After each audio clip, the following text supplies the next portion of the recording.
আর হাদিসে রাসূলুল্লাহ সাল্লাল্লাহু আলাইহি ওয়াসাল্লাম বলেন, প্রতিদিন সকালে ঘুম থেকে উঠি যখন আমরা, তখন আমাদের জিহ্বা আমাদের শরীরের প্রত্যেকটি অঙ্গ প্রত্যঙ্গকে লক্ষ্য করে বলে যে দেখো, তোমার দ্বারা আমরা চলি, তোমার মাধ্যমে আমাদের ভালো মন্দ ঘটবে, তুমি যদি ঠিক থাকো আমরা সবাই ঠিক থাকবো।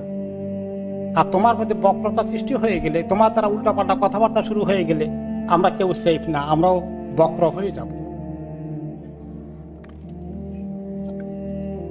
নবী করিম সাল্লাল্লাহু আলাইহি সাল্লাম সাহাবী মুআয রাদিয়াল্লাহু আনহুকে নসিহত করলেন, কাছ থেকে ডেকে খুব সুন্দর সুন্দর নসিহত করে শেষে দিয়ে বললেন, সবচেয়ে দামি কথা কি বলবো মুআয, তোমাকে শুনছ? সেটা হচ্ছে তোমার এই জবানটাকে আটকে রাখো, ধরে রাখো, কন্ট্রোল করে রাখো, তোমার মুখকে বন্ধ করে রাখো যতদূর পারো। তো মুআয রাদিয়াল্লাহু আনহু বলেন, ইয়া রাসূলুল্লাহ, কত কথাই না বলি, আর তার আসরে বসে এখানে সেখানে বন্ধু বান্ধবের সঙ্গে কত কথা সারাদিন বলি, সবগুলো কি আমাদেরকে আল্লাহর কাছে জবাব দেওয়া লাগবে? তিনি বললেন, তুমি কি বলো মুআয? সবচেয়ে বেশি মানুষ জাহান্নামে নিক্ষিপ্ত হবে কোন অঙ্গের কারণে জানো? জিহ্বার কারণে।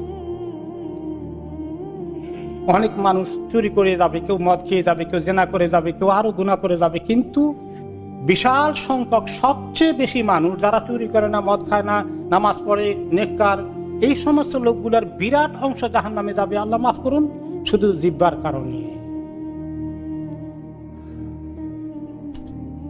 এই জন্য সাহাবায়ে কেরাম এই হাদিসগুলো এবং কোরআনের আয়াতগুলো শুনে এত সতর্ক হয়েছেন। ইবনে আব্বাস রাদিয়াল্লাহু আনহু নিজের জবানকে টেনে ধরছেন, ধরে এটাকে বলেন, সাবধান, তুমি সাবধান থাকো হে জিহ্বা, তুমি যদি ভালো বলো তাহলে তোমার অনেক নেকি আছে ভালো কথা বললে, আর তুমি যদি চুপ করে থাকো তাহলে তুমি অনেক গুনাহ থেকে বেঁচে যাবে। তা না হলে কি হবে জানো? তুমি একদিন আফসোস করবে যে কেন এত জবান চালিয়েছিলে, এত কথা কেন বলেছিল, যেগুলো আমার বিরুদ্ধে লেখা হয়ে গেল আজকে। আবু বকর রাদিয়াল্লাহু তাআলা আনহু, উনি একদিন নিজের জবানকে ধরে এমনভাবে টানাটানি করছেন, এই তুমি আমাকে এই উল্টাপাল্টা দিকে নিও না, তুমি সাবধান, জিহ্বাকে ধরে টানছেন একদম। হঠাৎ করে ওমর রাদিয়াল্লাহু আনহু বললেন যে আপনার এই অবস্থা কেন, জিহ্বাকে ধরে এরকম করেন কেন? তিনি বললেন যে জানো, এই জিহ্বা যে আমাকে কত উল্টাপাল্টা জায়গায় ব্যবহার করিয়েছে, আমার যে কি সর্বনাশ করেছে তুমি কি জানো?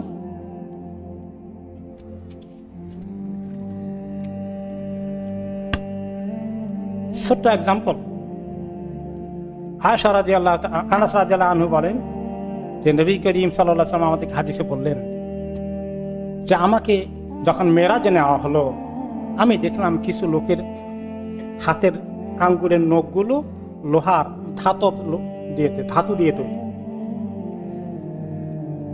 লোহা পাকড়ি মাথা দিয়ে তৈরি, স্টিলের বা এরকম কিছু দিয়ে তৈরি, এবং তারা নিজের হাতে এরকম আঙ্গুল দিয়ে, নখ দিয়ে নিজের চেহারাকে, নিজের বুককে তারা এভাবে গোস্ত ছিঁড়ে ছিঁড়ে ফেলছে, নিজের হাতে নিজেকে পানিশমেন্ট দিচ্ছে।